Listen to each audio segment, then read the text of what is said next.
Hello guys, welcome to my YouTube channel Unique Maths EduSuffer. To all of you friends, today we discussing reasoning question because 13 अप्रैल पे PSI prelims के exam होने वाली है और उसमें maths and reasoning का weightage ज़्यादा है, तो बन सकते उतना हम रीजनिंग का क्वेश्चन सॉल्व करेंगे।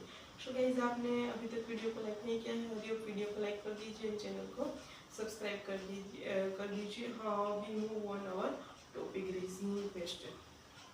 रीजनिंग में जो सादुरूप का क्वेश्चन है सिंप्लीफिकेशन का, उसका क्वेश्चन हम सॉल्व करेंगे बिकॉज क्वेश्चन इजी होगा, बस उसकी जो रूल्स है, रेगुलेशन है, वो मेनी स्टूडेंट्स को पता नहीं होती। बिकॉज जो स्टूडेंट्स है उसने ज़्यादातर स्टूडेंट्स ने 9th या 10th से मैथ्स को छोड़ दिया होता है, रीजनिंग को छोड़ दिया होता है, सो उसको जो मैकेनिज्म है वो पता नहीं होती। एग्जाम्पल एकदम इजीली सॉल्व कर सकते हैं। सो हम क्वेश्चन पे फोकस करते हैं, देखते हैं क्वेश्चन क्या है हमारा। जो सरवाड़ा माटे गुणाकार बादबाकी माटे प्लस, गुणाकार माटे भागाकार અને ભાગાકાર માટે સબટ્રેક્શન હોય, બાદબાકી હોય, તો જે આપેલી રકમ છે એનું સોલ્યુશન શું થાય। હવે અહીંયા વાત કરીએ તો એક્ઝામ્પલ ઇઝીલી સોલ્વ થઈ શકે। મેની સ્ટુડન્ટ્સ છે એ જેવી એક્ઝામ્પલ આવ્યો છે એ જ પેટર્નથી સોલ્વ કરે। ફર્સ્ટ ગુણાકાર બાદબાકી સરવાળો ભાગાકાર, પણ આ એની મિકેનિઝમ નથી। એની મિકેનિઝમ એક એ છે કે ભાગવું શબા। ફર્સ્ટ ભાગાકાર, કોઈ પણ એક્ઝામ્પલ મેથ્સનું સિમ્પ્લિફિકેશન સાદુરૂપનું એક્ઝામ્પલ હોય તો how to solve it. First of all we solve with division. First ભાગાકાર, then ગુણાકાર, then સરવાળો, then બાદબાકી, ભાગવું શબા।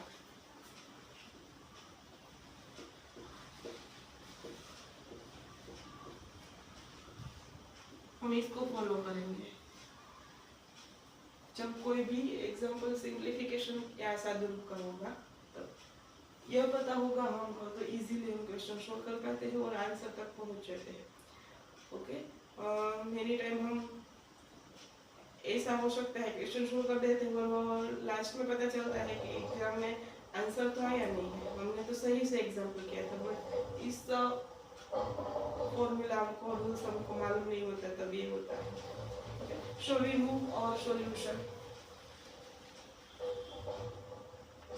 फर्स्ट तो जे आपेली रकम છે એને આપણે તો અહીંયા તો બે પ્રકારની જે છે એ માઇન્ડની અંદર કન્ફ્યુઝિંગ રહે। તો એક્ઝામ્પલ આપ્યો છે એને ફર્સ્ટ આપ્યો છે એ સ્વરૂપની અંદર કન્વર્ટ કરવાનું છે, પછી ભાગુ શબાની અંદર આપણે જોવાનું છે। તો ફર્સ્ટ ગુણાકાર છે તે શું છે? ભાગાકાર। સો 14 ડિવાઇડ 8 એન્ડ બાદબાકી છે એ સરવાળો છે, સરવાળો છે એ ગુણાકાર છે। then next our solve by these rules. Okay, first we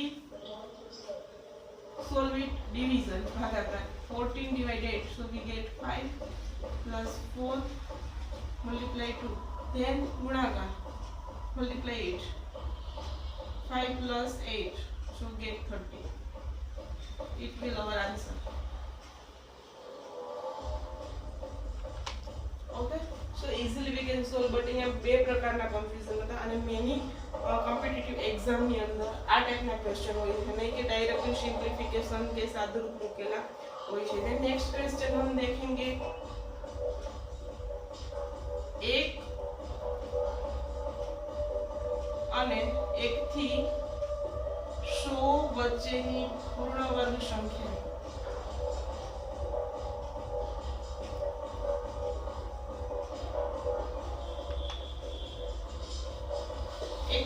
વચ્ચેની પૂર્ણ સંખ્યા, 2 નો વર્ગ શું થશે? 4। 100 સુધી 9 નો વર્ગ શું થશે? 81। સો 4 અને આ બંનેની વચ્ચેની સંખ્યા જે આના કરતા 10 એટલે કે 100 થઈ જશે, બટ 100 ની વચ્ચેની રહેવાની છે, તો કેટલી સંખ્યા થશે? 2 અને 9 ની વચ્ચેની સંખ્યા 8। 2 અને 9 સંખ્યા કેટલી થશે? 1 અને 10 ની વચ્ચેની સંખ્યા 8, जो पूर्ण वर्ग संख्या हर्षे।